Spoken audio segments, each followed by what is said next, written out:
Hello, everyone, and welcome to another episode of Autism Stories. I'm your host, Doug Bletcher, the founder of Autism Personal Coach.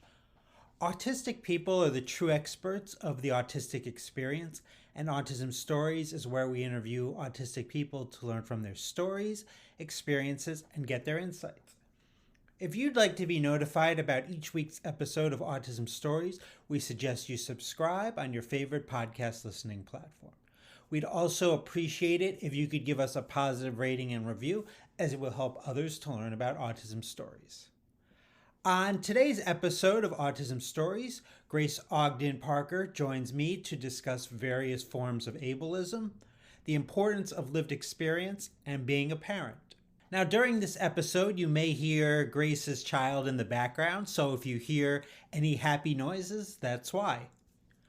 We hope you enjoy today's conversation. Grace, thanks so much for joining me today. Thank you for having me. Absolutely. I wanted to start off our conversation and learn, where does your story in the autistic community begin? Okay, well, I didn't know that I was autistic growing up. That's happened to a lot of us, it turns out. Several years ago, when I was about 29 or so, a friend of mine and I were talking, and I don't know how we got on the topic, but I was explaining to him how my thoughts work, because I don't think in any kind of language. And I tried to describe it, and I didn't do a very good job of it. It's definitely not the way that I actually think. But when I was describing it to him as sort of like a combination of pictures and code, but a little more abstract than that, he told me that it sounded like autism.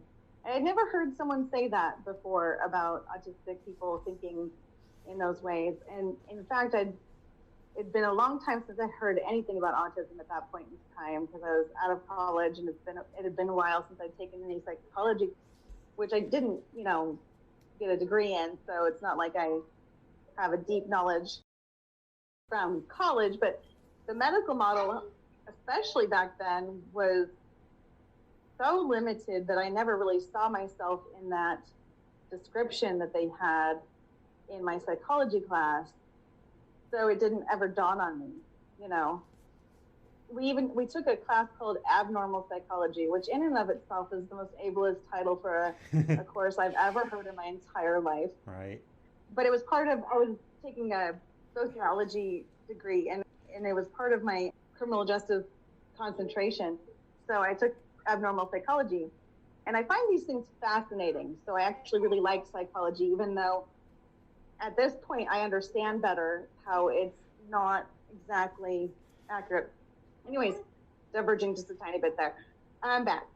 They told us at the beginning of the class, in this class, we're going to go over a lot of psychological disorders and so-called disorders, and people almost always self-diagnose themselves with multiple things. Try to keep it down to one or two for the semester. I probably had some thoughts here and there, but that one just did not strike me, and it's because they had the outdated information. So when he mentioned that to me, it was just like this light bulb, and I started looking into it. I started reading everything I could, and I got online, and I started following. One of the first people I followed it's Neurodivergent Rebel. They was one of the big turning points for me understanding my own self better. But it was several years before I got formally diagnosed, because I had a kid and I had a lot going on, and so I ended up waiting for that to even try to get that, and then I got it when I was 37. That's how I ended up with a super late diagnosis. Nobody can recognize these things off of old information, It's interesting you talked about abnormal psych, because I took that class as well in college, and I don't know, it was so long ago, but it was like an 8 or 10 week class, and maybe even longer. And I remember, so it's 8 or 10 weeks, and in only one class did they talk about autism, and it was like about 5 minutes long. So it's just, Just kind of, right? yeah, They just don't even go over it. yeah. Like Hope. that was where I was at too. They barely even mentioned it. Like they had it in there and it was just like this short little snippet of what they think it is from like the very beginning of when they started. To them, that far back was their thought process, and then moved on. And all I thought was, well, I'm not a tiny male child who can't speak or learn or do anything, which is what they were kind of alluding to, was those things. And I was like, so check that one off, not that one. Little did I know, right? Right. Recently on social media, specifically LinkedIn, I joined a wonderful group that you created called the Autistic Lived Experiences. So I'm just, just kind of thinking about the origin of that. Why was it important for you to create such a group? Well, it's new, so there's not a lot going on in there yet. But I thought that it was important to. I always want to amplify the voices of autistics, not just my own, of course, all autistic voices. I think that our lived experiences are more accurate and completely valid, much more accurate than the voices of those who speak for us and really just speak over us.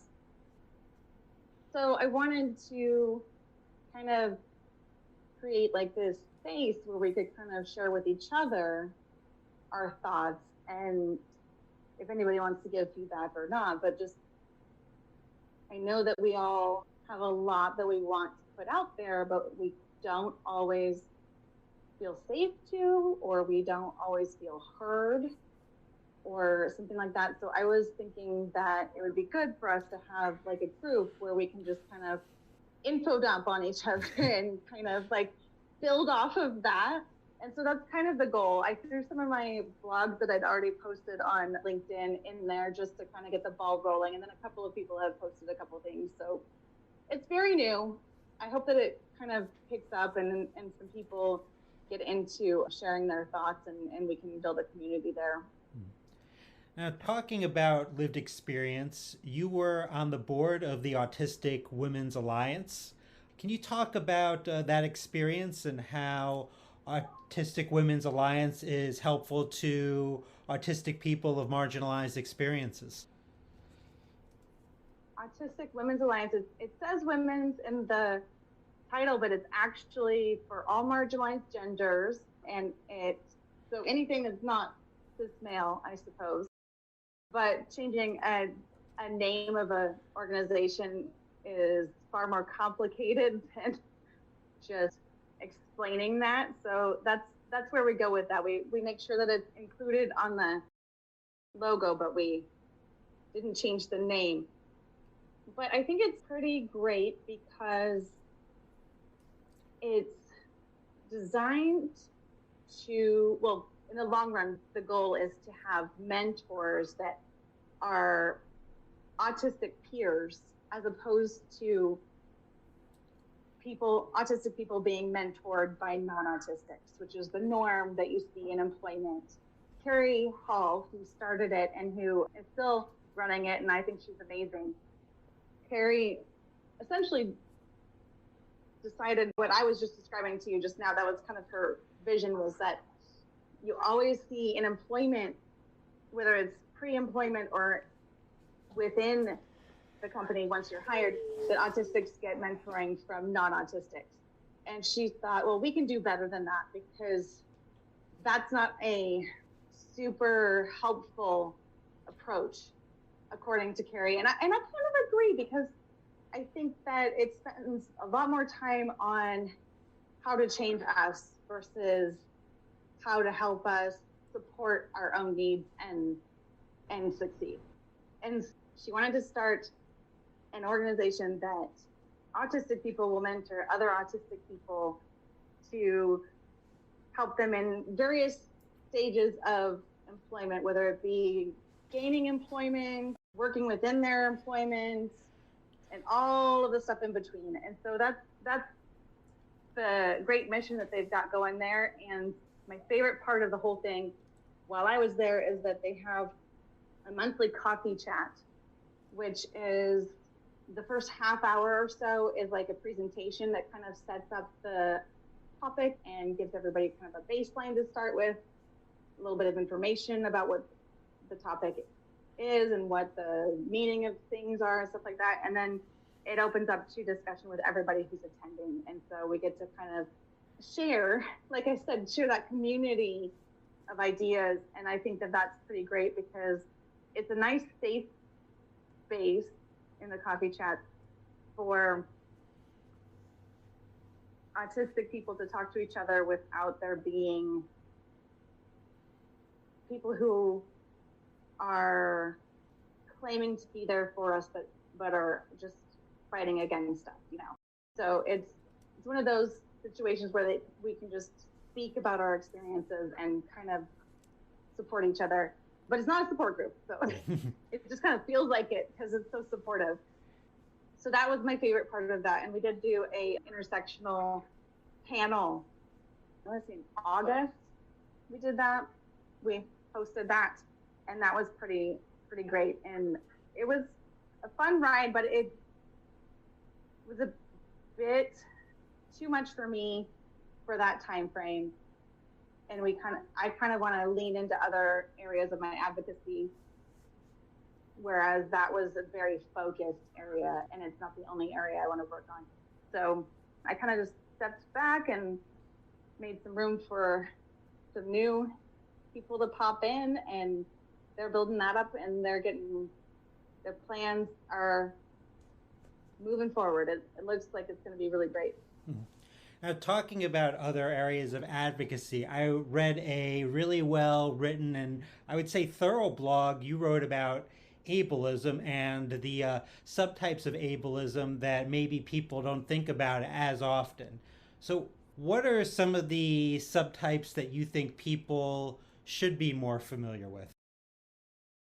Well, just like there are microaggressions for race, there are microaggressions for ableism, and that falls under a category that's called benevolent ableism, where it can seem like you're being nice, but really you're not, or it can seem like you're not being disrespectful, but you really are.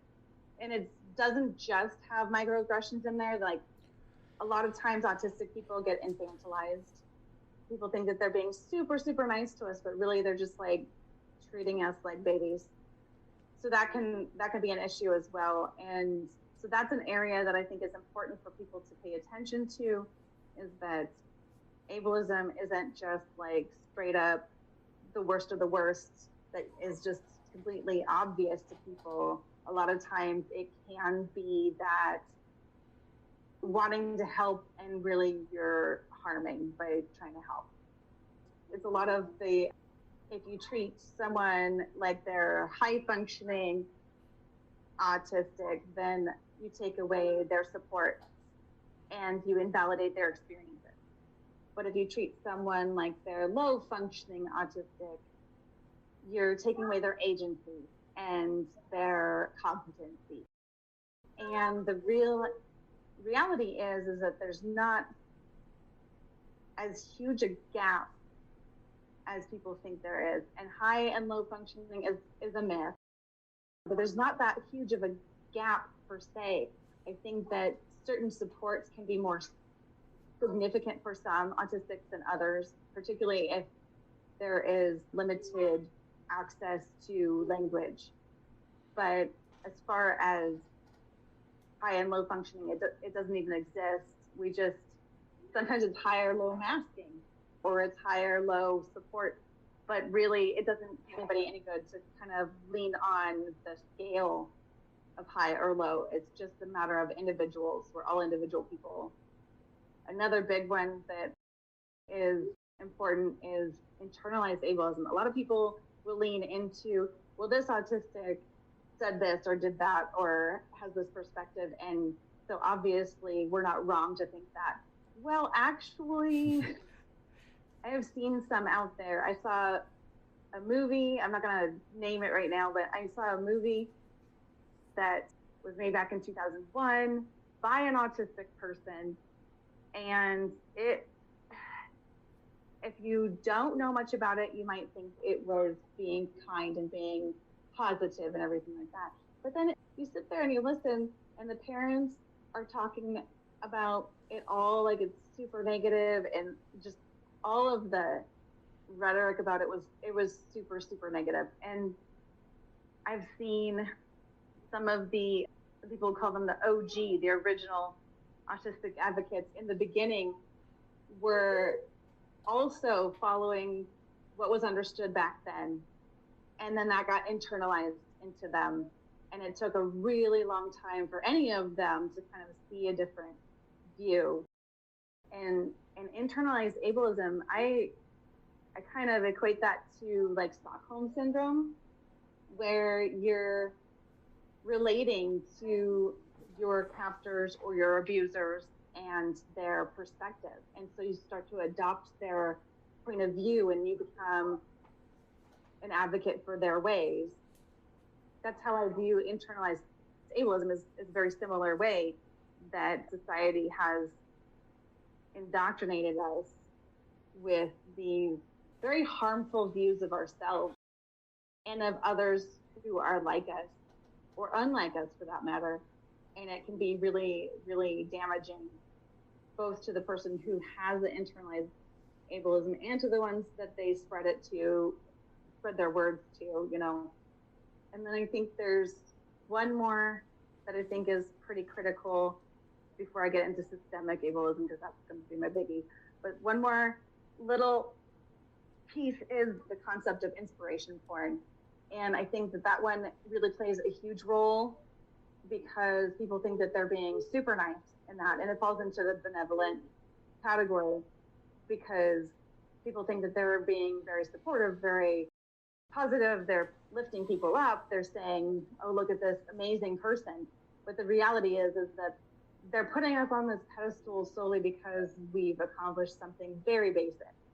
I'm not saying it's never good to have representation of autistics doing great things, but do that for the doing great things and don't treat it like it's something that we had to overcome being autistic to do, or that something super simple in life, just the most basic things of life, like getting a job, you know, don't treat that like we're this huge inspiration. It is hard for autistics to get a job, but that is a systemic problem, not an autism problem. You know what I mean? And that brings me to the systemic ableism, where it's just like any other major problem like patriarchy or colonialism or capitalism or racism. It's systemically based. It is in every type of policy, procedure, every organization, every society. It's deeply rooted, and it is what is causing all the barriers. Being autistic isn't giving us, I mean, some pieces may have barriers, like if we do need access to language supports, that may be a barrier, but then we get the language supports and that helps us with that barrier. But the reality is that autistic people aren't inherently having these problems because we were born. We're having these problems because society is not built for us. It's built for what some people call neurotypicals. I like to call them the neuronormative, because social norms and societal norms are based off of their neurotype. Whereas I would consider anyone who most people will call neurodivergent, because they're going off of neurodiversity, rather than divergent, because we didn't diverge. We've always been who we are. I would say that we are neuromarginalized. That is the way I would look at it. And that is part of the systemic ableism that we face in society. I think if I keep talking, I'm just going to go and go and go and go. But I have a lot to say about ableism. So I'm going to stop there because I have way too much to say about ableism, and I could probably get way off track with it, because if you could ask my husband right now, he would tell you I talk about ableism all the time. I am obsessed with ableism. It is my big thing I won't let go of. It's just right in there. Well, that's what podcasts are for, to info dump, to talk. But it's understandable if you want to just stop right there. We could kind of move on from there. I think I might start to sound a little bit off kilter on the conversation. It might seem like I'm just going off in weird branches if I keep going. I think systemic ableism is a good spot to stop, because that's the biggie. That's the one that everybody needs to really kind of realize that. Yeah. And the worst of it is, I am going to go on a little bit more, is some of the big autism charities that aren't really for us. And I'm not going to name any, because there's actually too many of them to name, which is sad, so sad. But also that I don't really have the means or desire to get sued. So I'll just say what their motives are and not who they are. Yeah. There are some big autism charities that have all the funding and all of the connection, and they have the ear of the politicians, and they have the ear of the public, and they are manipulative, and they can make people think that they are doing good. And then the reality is that they're trying to eradicate us. They're trying to, at the very least, train it out of us once we're already here. But they're also, trying to find ways to find out before we're even born, so that they can prevent us from being born. Or they're trying to convince parents to be so distraught about us that the parents think that we're better off dead than being autistic. And just the way that they feed this information to society really can perpetuate the worst kinds of harm for us. And then everybody thinks that they're the big saviors of us, and they're not. And I would absolutely love to blast all of them, but I just know better. Mm-hmm. I just know better. Moving on from that, I think a critical role that you have is that you are a parent. Before we talk about that, I wanted to talk about you being a board member for GoManda. They're a company that's created an app to teach autistic children, which I think projects like this are so important, because far too often autistic children aren't taught in a way that works best for them. So what's been your experience in helping GoManda create an app that caters to the learning strengths of autistic children? Well, this board position is more of an advisory role rather than a working board like it was with Autistic Women's Alliance. So my role is a lot smaller. However, I connected with Celeste because she wanted to interview me and some other autistics for some training she was doing for educators about what our experiences were in school. And so I did that. And then when we were done, she said, I really value your opinions, and I think that it would be great to have you as maybe an advisory board member, where you can look at this app and see what you think of it. And I was like, absolutely. And so basically what I've done so far with that is just kind of review what the learning is on that app, and then give her a little bit of feedback. And then, of course, as I am a LinkedIn groupie, I live there. I had her add me as an admin for their page so I could invite people to follow it. So I'm trying to grow their following to get them more people involved. I think that they're on a good track with the training program. It's got a different approach to how to teach children. I'm not sure how many adults it would apply to, but I think it's really geared more towards children anyways. And more likely very young children from what I've seen on there, but she might be adding more later, I don't know. But you add some more visual in and some more audio in and some more just kind of combining those things. And I think that it was a pretty good little app. I tried it on my littlest one and he liked it.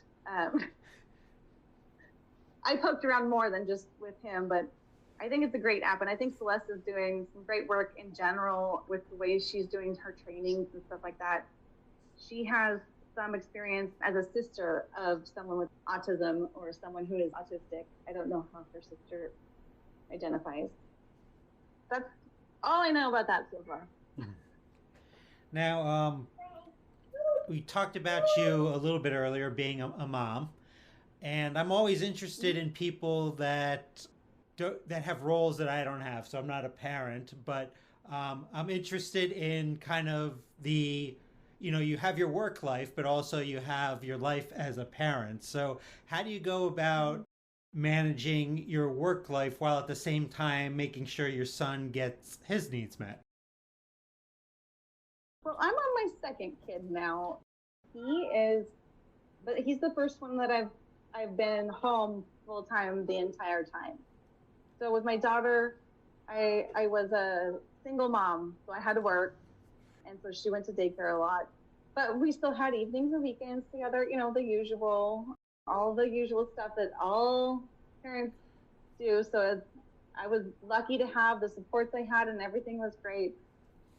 She is autistic and ADHD, so for me, I think the differences between us are in sensory experiences has been hard as a mom, because I'm more of a sensory resistance is how I like to put it. And she's always been like a very sensory expressive. And so finding a balance there was hard for a lot of years. Mostly I just forced myself to put up with it because, you're a mom and you just do that. My 3-year-old son, I'm married now, and so it's 2-parent household, and which is great. I think that is so much better. But I am working from home so that I can be his, I don't know, every little bit. I'm his preschool, I'm his childcare, I'm his mommy. It's challenging because there's a lot of things that the daycare did for me the first time around that I just had to kind of support, like potty training. They did most of that. They taught it because the other kids were going along with it too. When there's a lot of kids involved, it's easier. Plus they were experienced at it, and all I did was just kind of support it at home and do the same things they were doing. And this time around, I don't even remember how to do it.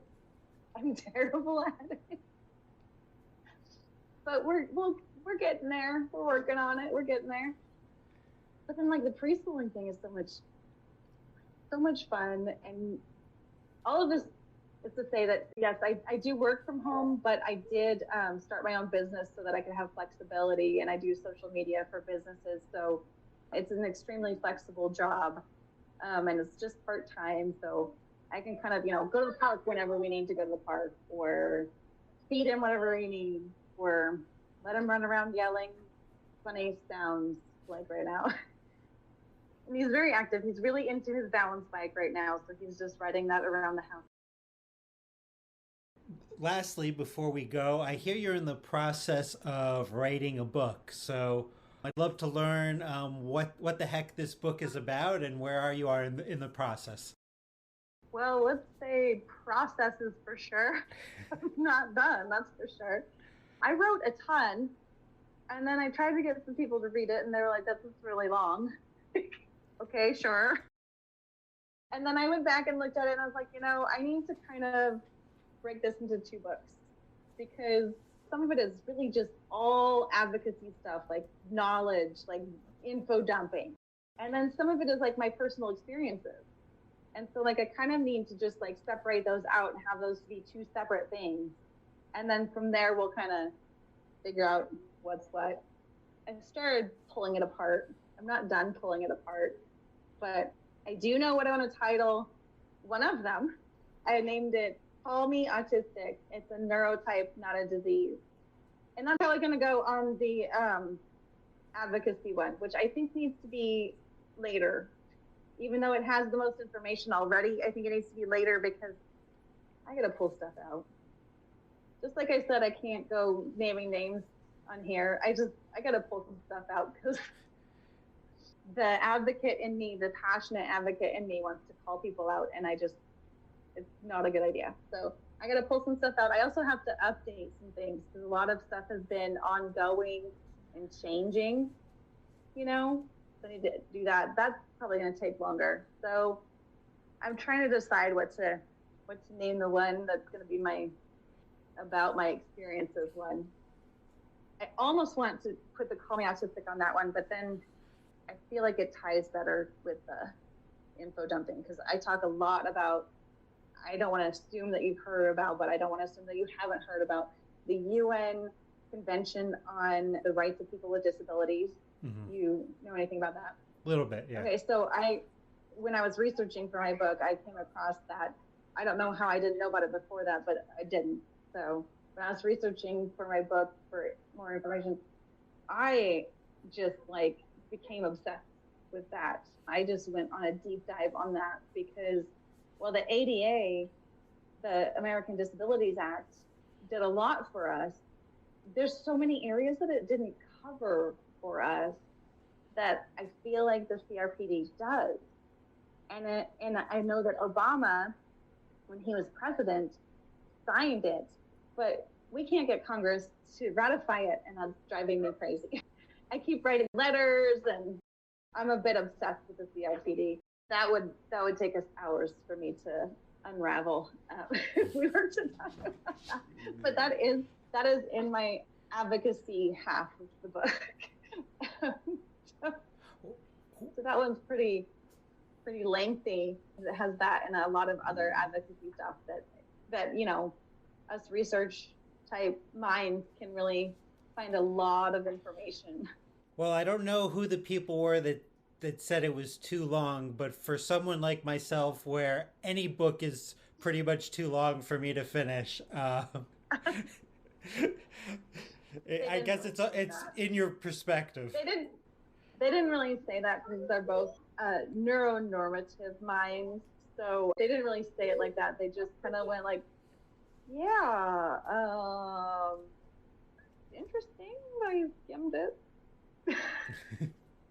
I put 2 and 2 together. I know what they meant. Yeah. It's super long. Yeah. A lot of info dumping. Well, I look forward to one day whenever those are completed, and I will attempt to read them. Maybe I'll try to make an audio version or something. That would be helpful. Even with audio versions, I don't know. It's just tough for me to go from beginning to end. I think my attention span is, as I've gotten older, is not nearly as good as what I think it is. Well, Grace, it was wonderful to talk with you. Thanks so much for the conversation today. You too. Thank you. Have a great day. Thanks so much to Grace for the conversation. At Autism Personal Coach, we provide customized coaching for autistics. All of our coaches are either autistic or autistic selected for their commitment to trauma-informed and neurodiversity affirming strategies. They deeply understand many of the things that Grace was talking about, such as ableism, also things such as burnout, sensory needs, executive functioning, and the importance of engaging in your special interests. If you're interested in learning more about our coaching, please visit autismpersonalcoach.com for more information. I hope you enjoyed this episode of Autism Stories. And if you did, if you could tell a friend, foe, or anyone you know about it so they could have the same enjoyable and educational experience as you when listening to Autism Stories, be very much appreciated. Until next time, I'm Doug Bletcher of Autism Personal Coach. Talk to you then.